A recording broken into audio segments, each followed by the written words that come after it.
Welcome back everyone.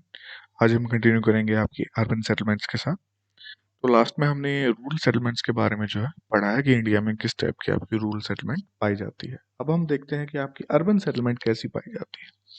तो rural settlement के बारे में पढ़ के अब आए हैं, उनके मुकाबले अर्बन सेटलमेंट जो होती हैं आपकी, वो काफ़ी ज़्यादा डेंस, कॉम्पैक्ट और बड़ी होती हैं, साइज लार्जर साइज में होती है। ठीक है, यहाँ पर जो लोग रहते हैं वो ज़्यादातर नॉन एग्रीकल्चरल एक्टिविटीज़ जैसे कि इंडस्ट्रीज, सर्विसेज, एडमिनिस्ट्रेटिव फंक्शंस उनमें इन्वॉल्व रहते हैं, उनमें एंगेज रहते हैं। और जो सिटीज़ एंड टाउन्स हैं वो आपके सिटीज़ एंड टाउन्स जो बोथली वो कनेक्टेड होते हैं डायरेक्टली और इनडायरेक्टली विलेजेस से। ठीक है, विलेजेस से वो आपके कनेक्टेड रहते हैं और एक दूसरे के साथ भी, टाउन्स और सिटीज एक दूसरे के साथ भी कनेक्टेड होते हैं, जिसमें कोई गुड्स एक्सचेंज करनी हो, जैसे कि रॉ मटेरियल लाना हो, चाहे चाहे वो प्रोडक्ट तैयार करके वो बेचना हो, सर्विस हो, चाहे कम्यूट हो, कुछ भी हो, मतलब कनेक्टेड आपस में जरूर रहते हैं ये चीजें। और जो इंडिया में टाउन्स की एवोल्यूशन हुई है उसके बारे में पढ़ लेते हैं हम एक बार थोड़ा सा। क्योंकि जो तीन टाइप्स के टाउन सिटीज या टाउन्स डेवलप हुए हैं हमारे, वो इतिहास से ही शुरुआत होती है उनकी। तो एवोल्यूशन ऑफ टाउन्स है जो इंडिया में, वो आपकी प्री हिस्टोरिक टाइम से शुरू हो गए थे। हड़प्पा मोहनजोदारो टाउन्स, जो उस टाइम पे टाउन्स डेवलप हुए थे हड़प्पा मोहनजोदारो। फिर यूरोपियन कॉलोनीज आई, यूरोपियन जब आए इंडिया में उन्होंने अपनी कॉलोनीज बनानी शुरू की। तो मॉडर्न पीरियड तक आते आते फिर उसमें भी जो है उन्होंने अपने टाउन्स डेवलप करने शुरू किए। इंडिया के टाउन जो है हम मेनली तीन ग्रुप्स पे डिवाइड कर सकते हैं, उनको क्लासिफाई कर सकते हैं डिफरेंट पीरियड्स के अकॉर्डिंग। जो हमारे टाइम पीरियड हिस्ट्री को हम तीन पार्ट्स में पढ़ते हैं ना, उनके अकॉर्डिंग हम इनको तीन पार्ट्स में डिवाइड कर सकते हैं।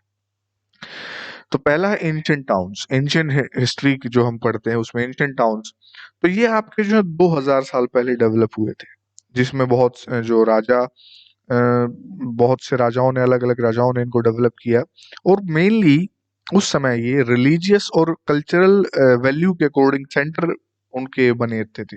यानी कि रिलीजियस या कल्चरल वैल्यू इनकी होती थी, जैसे कि वाराणसी जिसकी आज भी है, प्रयागराज जो इलाहाबाद है जिसकी कल्चरल या रिलीजियस वैल्यू आज तक है, पाटलिपुत्र पटना, मदुराई जो आज मदुराई आपका साउथ में का जो रिलीजियस एरिया माना जाता है, सिटी माना जाता है। तो ये इनकी रिलीजियस और कल्चरल वैल्यू की वजह से एंशिएंट टाउन डेवलप हुए आपके। फिर मेडिवल टाउन्स आ जाते हैं आपके।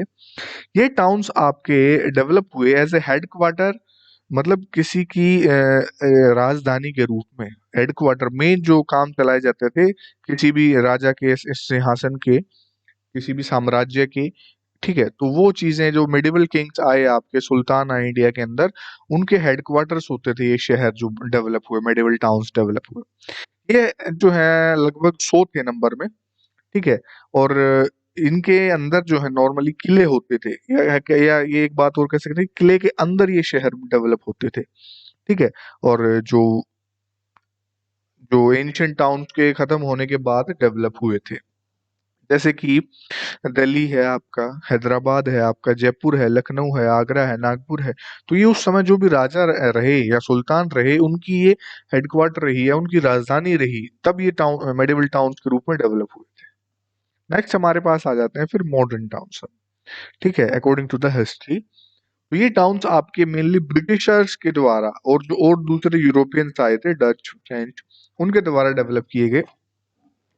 और इनको फर्दर फिर आगे जो है अब इनको इनकी एक्टिविटी के बेसिस पे इनको डिवाइड कर दिया जाता है। पोर्ट्स टाउन जो पोर्ट के रूप में डेवलप हुए थे, कोस्टल एरियाज पे लोकेटेड थे, और पोर्ट की वजह से जो है इनमें डेवलपमेंट हुई, जैसे सूरत, दमन दीव, गोवा, पुदुचेरी एक्सेट्रा। फिर एडमिनिस्ट्रेटिव टाउन्स, जहां से फिर ये जो है एडमिनिस्ट्रेशन, जिनका काम काज जो था वो चलता था एडमिनिस्ट्रेशन का, ठीक है, उस पर्पज के लिए डेवलप होते थे, जैसे मुंबई, चेन्नई, मद्रास, कोलकाता, कलकत्ता, जो इनके नाम पहले कुछ थे आज कुछ है। इंडस्ट्रियल टाउन्स फिर आपके आ जाते हैं 1850 के बाद, जो आपके डेवलप होते हैं। इंडस्ट्री, जो रॉ मटेरियल वहां पर मिलता था, तो इंडस्ट्री इतनी ज्यादा डेवलप हो गई थी, उसकी वजह से टाउन्स डेवलप हो गए, जैसे कि जमशेदपुर आपका डेवलप हुआ। फिर कुछ अदर यूरोपियन स्टाइल्स के टाउन डेवलप हो जाते हैं। ये टाउन्स आपके बनाते थे अपने हिल स्टेशन, क्योंकि ये लोग आपके ठंडे इलाके से आते थे, तो ये ठंडे इलाके में जाना पसंद करते थे, तो इन्होंने हिल स्टेशन डेवलप करने शुरू किए। समर रिजॉर्ट मतलब समर में घूमने जाने के लिए, वहां पर रहने के लिए, ठीक है। मिलिट्री टाउन्स बनाए उन्होंने, और कुछ स्मॉल टाउन्स बनाए एडमिनिस्ट्रेटिव पर्पज के लिए, कि वहां पर ठंडे इलाके में रहकर अपना एडमिनिस्ट्रेशन जो है ये चला सके। तो ये उन्होंने वहां से शुरुआत की। फिर इसके बाद हमारे पास आ जाते हैं कुछ टाउन्स आफ्टर इंडिपेंडेंस, ठीक है। इंडिपेंडेंस के बाद जो है कुछ टाउन्स डेवलप हुए इंडिया के अंदर, जैसे कि एडमिनिस्ट्रेटिव हेडक्वार्टर्स और कैपिटल्स ऑफ स्टेट, ठीक है। एडमिनिस्ट्रेटिव हेडक्वार्टर्स और कैपिटल्स ऑफ स्टेट में जो है हमारे पास एडमिनिस्ट्रेशन चलाने के लिए या किसी स्टेट की कैपिटल के रूप में जो डेवलप हुए, वो जैसे चंडीगढ़ है आपका, भुवनेश्वर है, गांधीनगर है, दिसपुर है, और बहुत से ऐसे स्टेट्स हैं जो, सॉरी, सिटीज हैं जो एज ए कैपिटल डेवलप हुए। फिर इंडस्ट्रियल टाउन्स आ जाते हैं आपके, सेंटर्स आ जाते हैं जो इंडस्ट्रीज की वजह से डेवलप हुए हैं, दुर्गपुर, भिलाई, सिंदरी, बरानी, बहुत से ऐसे हैं। फिर सैटेलाइट टाउन्स, जो मेट्रोपॉलिटन सिटीज, जो बहुत बड़ी मेट्रोपॉलिटन सिटीज डेवलप हो जाती हैं, उनके आसपास डेवलप हो गए, जैसे दिल्ली के साइड आपके डेवलप हुए गाजियाबाद, रोहतक, गुड़गांव, जिसको गुरुग्राम कहते हैं आज, ठीक है, वो डेवलप हुए आपके। इसके बाद हमारे पास इसमें आ जाते हैं मीडियम एंड स्मॉल टाउन्स।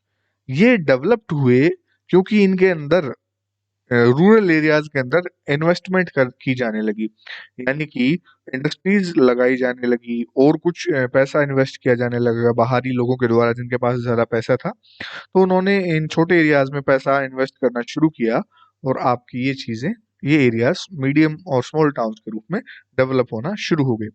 तो ये तो थे आपके अर्बन टाउन्स और सिटीज, जो इंडिया में किस कैसे कैसे हिस्ट्री पुराने टाइम से लेकर आज तक डेवलप हुए। नेक्स्ट वीडियो में हम पढ़ेंगे जो अर्बनाइजेशन इंडिया के अंदर कैसे डेवलप हुआ, अर्बनाइजेशन के बारे में पढ़ेंगे। So that's all for today, thank you so much everyone.